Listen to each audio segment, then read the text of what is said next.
going on, everybody? Today it's Poverty Chef, and we gotta hide that. That's a surprise back there. Today we're covering buttered naan, and by butter I mean hardened vegetable oil, and by naan bread I mean flour tortillas. It's gonna be great.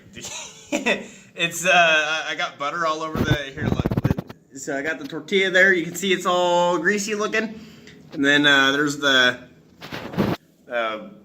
paper towels just soaked with oils. I got the idea from a vegan page, actually. One of my good friends was trolling vegans, and he shared a picture of buttered naan bread. And I don't think he'll ever watch the show, but shout out to you. I don't even know the dude's name. His name is in it's all Hindu letters, so I don't know. I know what it looks like, so every time I think of him, I'm like, instead of saying his name in my head, I just see those letters. By the way, got our friend here. All right, so y'all wanted artwork, and I delivered. Look at this shit. Poor people have the best motherfucking artwork. This creepy son of a bitch right here is let's fucking show and tell here. It's really dark, but you know what? Hang on. Let me see if I can. Hang on. Okay, fucking phone. Keep playing games, bitch. See if I don't fucking salt you and throw you in the toilet. I said salt, not assault. So put salt in it because it messes up the electronics. Never mind. All right, so this was actually something cut from something else. So it was a lizard. So you see there was the lizard body here, and there's the feet, right? And then the tail got cut out of here. I saw this shit, and I was like, you know what? That looks like a motherfucking face. And so I asked my grandpa if I could take it, and he was like, yeah, but he didn't see a nose on it. So he recommended a nose, and I was like, all right, let's find a nose. So I found a big triangular, language is hard, triangular piece of metal. Bam! Welded it on there. Boom! Look at that. It's hollow, so I got to check it occasionally for spiders, just like I have to check my fleshlight. Joke's on you, because I don't have one, because poor people can't have sex or sex toys. You just got to kind of smash it in the fridge, like Louis C.K. does. Anyway, so this doubles as bulletproof armor, because it's like a 1/4 inch thick. Somebody comes to shoot at me with small caliber weapons, right? Like a rifle's just going to cut right through this. And you know what? I want to hang it on the wall. But look at that bottom. I am just absolutely terrified that this bitch is just going to fall off, or like there's going to be an earthquake while I'm recording one day. It's right there in my skull. I am real concerned that that's going to happen. So in the meantime, we're just going to level them out right there. Boom. All right. So let's get to this naan bread. See if it falls right there. You getting an attitude there, Skippy? You stay put. All right. Let's get to this naan bread. If it falls, it's just going to scrape my back, which my many, many lovers have already done to me, so it's just scar tissue down there now. I'm kidding. The sex puns today, all right. So, instinctively, the way to eat a tortilla for me is to just roll it up. That's not how you eat naan bread, so I don't know what direction I should go.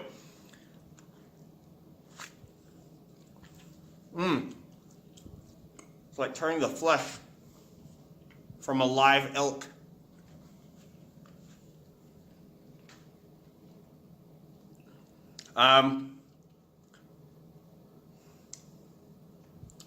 It's like, it tastes like tortilla.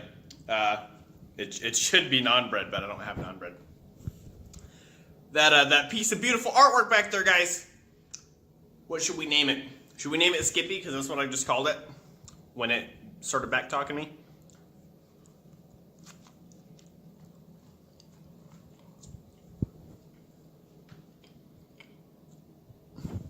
And I specifically chose unsalted bread, or butter. As I explained yesterday, I'm not a huge fan of the saltiness, but the butter does give it like a little bit of a saltiness, so there's an idea for a side for you. Buttered naan bread. And by butter, you mean hardened vegetable oil, and by naan bread, you mean flour tortillas. And you know what it is. It's Troll Tuesday, which I need to find a better way to say that, because I don't think people... You know what? Fuck everybody else. It sounds unique, and just because I'm an insecure asshole doesn't mean that we shouldn't have an inside joke as a group, right? So, all 39 of you, it was 40, but somebody fucked up and left, so, I guess they just didn't like me or something. No hard feelings. Y'all want to unsubscribe? Go ahead and do it. It's all about you. What's right for you. Mimi commented the other day, you know who you are, and she wanted me to troll her. So guess what, Mimi? I'm not gonna troll you today, but it's coming, and you're finna get roasted. Okay? Just everybody tune in for that episode because it's gonna be a good one. There'll be some good stuff and some bad stuff. There's some history there, so be ready. Be ready for that Troll Tuesday. I think I'll do that next week. She invited it, so it's totally cool. But today, I decided that I'm fucking sick of feminism. Not to be confused with equality, okay? So listen here. If you want equality, why don't you just call it equality? Because when you call it feminism, you're immediately excluding men in the term, right? And fucking camera. I guess my phone disagrees with me on feminism. Or maybe it agrees so much that it just shut down. I don't know. Anyway. What was I saying? Oh, because if you exclude people, then that's not proactive towards equality. And that's why a lot of dudes hate feminism. No matter how much you tell those fuckers, I'm a feminist and it stands for equality. It doesn't matter because to them, feminism means female, not equal, not email. I'll refer to equality as email from now on. You know what? Just be emailist. Emailist. Because, if a guy walks up to a woman and he's like, hey, I'm a masculinist or a masculist, you're going to blow him off. And then if he tells you it's about equality, you're still going to blow him off because the term excludes females. So how are you being proactive towards equality when your slogan is exclusive to one sex? Now, I'm not going to argue. I think feminism has a lot of good points. By the way, why aren't y'all out in the streets burning your brassieres? Right? Like, and I know I have some female viewers, and I'm not talking bad about women. I love women. Y'all are the greatest, besides men. You're the greatest at making food and the worst at making history. I'm kidding. I'm kidding. I'm kidding. There's quite a few great women in history, except for Jane Austen. She just farts in her novels. That's all that is. I read Pride and Prejudice. It was 13 hours of, well, I listened to it. It was 13 hours of gossip. That's all it was. That's all it was. Come on, Jane Austen. Produce better material. Like Stephen King. That's a great woman to... I'm kidding. A lot of my jokes are just half-formed, so just roll with me. But women do a lot of great things. But if you say that you want equality, you can't call your equality something that doesn't sound like equality. Right? That's all I'm saying. That's all I'm saying. And also, you can't get mad at people for using free speech, right? And I was talking to a good friend of mine. Okay, it's still recording. It's sort of flashing at me. And her and I got in this discussion. It became a circular debate because there's no way around it. And she's of the mind that we should take all alleged victims seriously. And why are you flashing again at me, bitch? We're back. Apparently my phone ran out of memory. But they can't use that excuse every time because sometimes there's plenty of memory left. Anyway, so she's of the mind that we should take every victim seriously. I agree. But I am of the mind that we should take every quote-unquote I didn't do it seriously as well, right? Because until there's proof, you can't prosecute somebody. And I think I touched this a little bit when I was talking about Kavanaugh. And it just kept going in circles because she said, the victim deserves justice. And I said, okay, but we can't witch hunt the one guy she said that did it if there's no proof, because what if he didn't do it? Now we're punishing an innocent guy, right? And let me tell you guys something right now. What the fuck? Hey! Calm your shit! Calm your tits! It's relevant. I'm kidding. I'm kidding. That was terrible. Don't unsubscribe. I'm a victim of sexual assault. I'm also a victim of being falsely accused. And so I'm in a unique position to judge from both sides. And I know that I can never prove who did it to me. Now, granted, the environment that I grew up in means that I'm going to respond to it a little bit differently than most other people. And I don't feel like it's a big hindrance to me. To me, I was really isolated. It happened. I understood that I had no way of getting away, and so it happened, and then it was over. I finally got away after the fact, and that was that. I wanted to sever ties. I just didn't want to touch it again. Now, if this individual became a Supreme Court nominee later on down the road, then yeah, I'm probably going to raise my voice. And so I can understand why Miss Ford, or Mrs. Ford, would do that. And so I can understand that. But at the same time, excuse me, I can remember specifically one case. I know it's happened multiple times, but when I was in middle school, there was this girl named, I think her name was Cassini, or something like that. I remembered because her name reminded me of the Cassini space probe that was sent to Saturn. Anyway, she stopped talking to me out of nowhere. And so I asked the teacher that we both knew, and the teacher told me that she told the teacher that I had been sexually harassing her.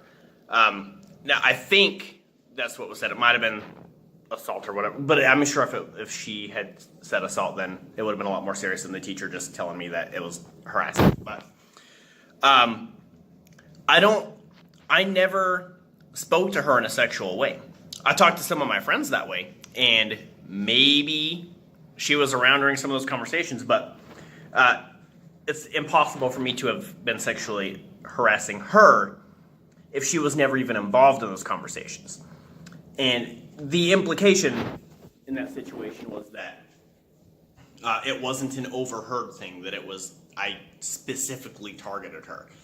And I didn't do that. And then I can't think of any specifically right now, just because I'm got a million things going on. But I know that other people have accused me of being rough around the edges with them, I guess. And I've got a personality. Yeah, I think we can all agree to that. But it's such a terrible feeling when someone accuses you of something like that and you didn't do it, because I'm going to get in trouble. I'm the bad guy immediately when you say that I sexually assaulted or harassed you. Automatically I'm the bad guy. Automatically my reputation is damaged.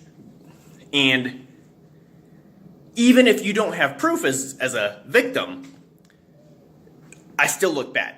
And so I can understand where people like Kavanaugh come from and why he was so angry, because it's just ridiculous that I get punished for something that I didn't actually do. You see what I'm saying? And so when I was talking to my friend, that's just the logic that the conversation went with. And so back to the point, feminists, you should be taken seriously and victims should be believed.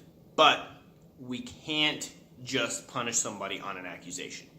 And the reason is because, well, you know what? If we start witch hunting people just because they're accused, then the next time I see a feminist I don't like, I'll be like, oh, well, but she sexually assaulted me. I don't have any proof, but she fucking raped me in the bathroom. And then guess what? Now we have to witch hunt you. You didn't do it, but that's the standard you're setting, right? That you falsely accuse, or that you just, an accusation is enough to send somebody to jail. And that's why we have, that's why so many people don't get justice, because there has to be proof. Otherwise, other people are getting an injustice because they're being punished for something they didn't do.